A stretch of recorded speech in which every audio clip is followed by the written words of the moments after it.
Hello everyone, আসসালামু আলাইকুম। আজকে আমি আপনাদের সাথে শেয়ার করব মোচার ঘন্ট রেসিপি। সেজন্য আমি এখানে মোচার খোসাগুলোকে এক এক করে ছাড়িয়ে ফুলগুলোকে ছাড়িয়ে নিব।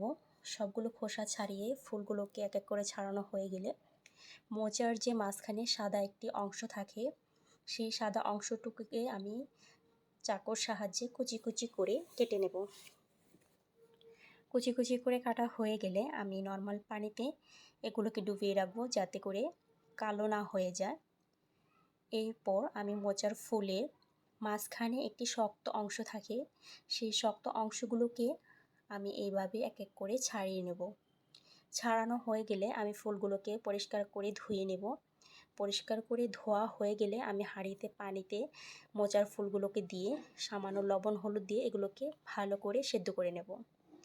সেদ্ধ করা হয়ে গেলে আমি একটি ব্লেন্ডারে ঝাড়ে এগুলোকে পেস্ট করে নেব। আপনারা চাইলে পাটায়ও পিষে নিতে পারেন। এবার আমি রান্নার মূল প্রসেসে চলে যাব। এজন্য আমি একটি কড়াইতে পর্যাপ্ত পরিমাণে রান্নার তেল, এলাচ, দারচিনি, তেজপাতা দিয়ে পেঁয়াজ কুচি দিয়ে দেব।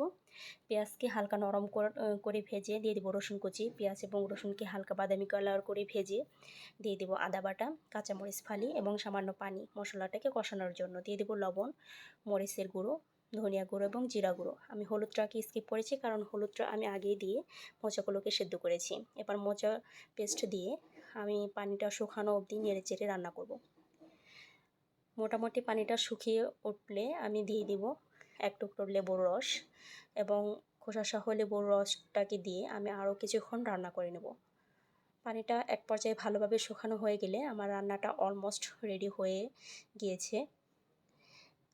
আর এভাবে মোচার ঘন্ট রান্না করলে খেতে খুবই সুস্বাদু হয়। আমার ভিডিওটি ভালো লাগলে অবশ্যই একটি লাইক দিবেন এবং আমার চ্যানেলটিকে সাবস্ক্রাইব করে দিবেন। ধন্যবাদ সবাইকে। আসসালামু আলাইকুম।